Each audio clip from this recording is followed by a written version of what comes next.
On 1st February 2018, we at the auction house Künker will hold 3 auctions in Berlin. Our auction catalog 301 contains select Bracteates from the Professor Helmut Hahn collection. They are a reflection of the medieval world order, and we will show you what that world order looked like in this film. At the very top of society was the king. While England and France controlled the claim to the throne with hereditary right, the German king was elected by princes. Frederick Barbarossa, whom we can see on this Bracteate, was unanimously elected by both the clerical and the worldly authorities. But an election alone does not make a king. In order to be a king, the elected candidate had to be crowned with the imperial regalia by the Archbishop of Cologne in the Palatine Chapel in Aachen. Frederick is wearing a long robe. He has the imperial crown on his head. In his right hand he is holding a lily scepter, in his left the imperial orb. He is sitting on a folding chair, which is reminiscent of those of Roman officials, the sella curulis. But Frederick is not shown as German king here. Look at the edge of this Bracteate. You can read his name, Fridericus. The second part of the legend is not fully struck. IMPT, Imperator, meaning Emperor Frederick. As emperor, Frederick was above all other kings in the medieval hierarchy. Only the Pope was, actually the exact ranking of emperor and pope was debated in the investiture controversy, which should last many centuries. In any case, Frederick's predecessor, Conrad III, never made it to emperor. This made him the first German king since 962 who was not crowned emperor. We can see him on this Bracteate, which was, incidentally, the most expensive Bracteate ever to be sold when it last appeared on the market in 1987. On the right and the left side of Conrad's head, you can see the letters REX, meaning Rex, king.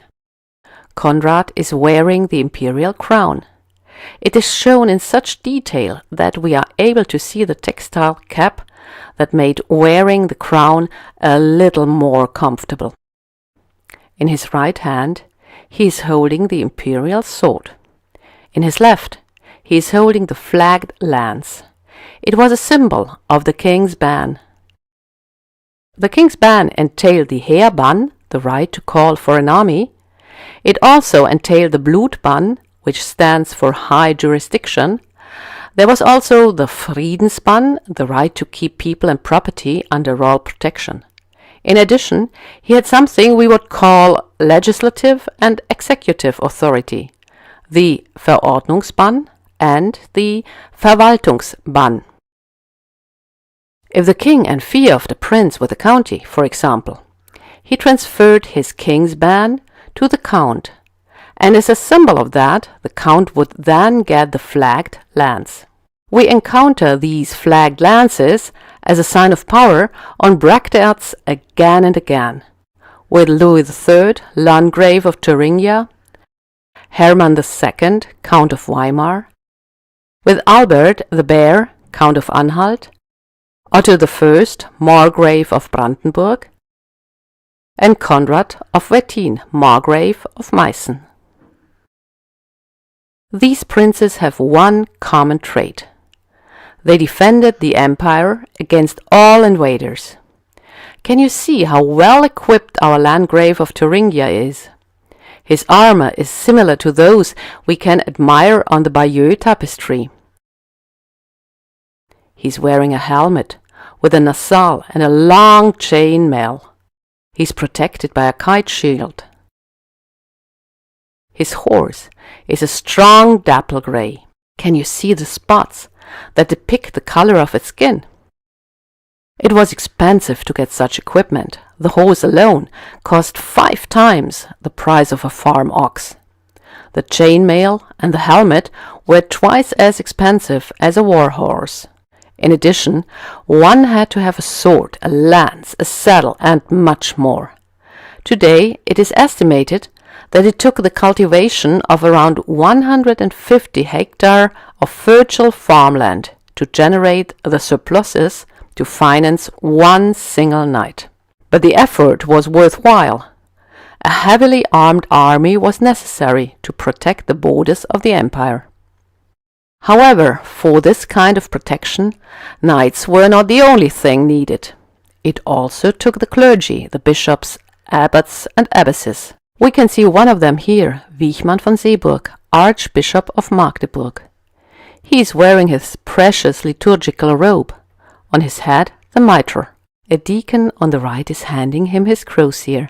This crosier was the sign of clerical power, just like the flagged lance of the count symbolized the worldly power. The deacon on the left is holding the ferula, a staff with a cross on top, which was another insignia of episcopal power. You're wondering how a bishop could protect the empire with a crosier and a ferula? Take a closer look. The Bracteate shows Wichmann right in the middle of his fight against evil. He is raising his hands in prayer, and this prayer was seen as the most important kind of protection for the empire. At the time, and everyone believed this, Catholic Christianity was protected by the men and women who had given their lives for their faith. The martyrs were dead, but they were still present and approachable, which is wonderfully illustrated by this Bracteate from Merseburg. We can see John I, Bishop of Merseburg. He's wearing the mitre and he's holding the crosier we are already familiar with. But he is not praying. The man at his right, our left, is doing it for him. This man is marked as a martyr by the palm branch and the halo. We can detect which martyr it is by looking at the bottom. Two torturers are holding St. Lawrence in place on an iron grill. Through his suffering, medieval faith tells us, the saint had got himself a seat close to God. From this position he could help those who besieged him very effectively. And Lawrence had shown that he could actually do it. During the great Hungarian invasion of 1955, King Otto I had prayed for his help at the Battle of Lechfeld. Otto was victorious. Lawrence had come to their aid. Otto thus gave Lawrence the bishopric of Merseburg as a sign of gratitude, and the Bishop of Merseburg had this precious Bracteate minted. Just like every other person in the Middle Ages, saints were included in the concept of gift exchange. We have seen many men on all of these Bracteates, but where are the women? They hardly mattered in the Middle Ages, but there was one exception. There were powerful convents led by women. This Bracteate shows us Abbess Beatrix of Quedlinburg. She is holding the ferula and thus demonstrating her power. Just like a king, she is sitting on a precious folding chair, decorated with animal heads. On this Bracteate, the Abbess Bertha von Nordhausen is fighting against evil in prayer.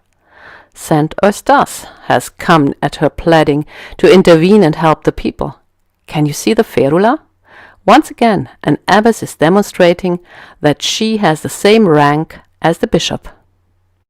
And the peasants? Where are the men and women who tilled the fields and thus made the pomp and splendor of the aristocracy possible?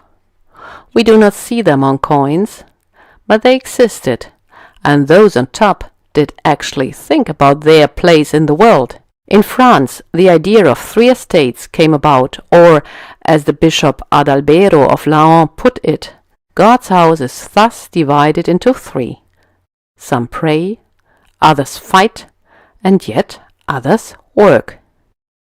In the High Middle Ages, a time of a strictly hierarchical image of the world, no one would even have considered that the third group one day might want to stop their work that financed the luxurious life of the aristocracy and the clergy. We at the auction house Künker are happy to invite you to our Berlin auctions 2018. Please do not hesitate to contact us if you have any further questions.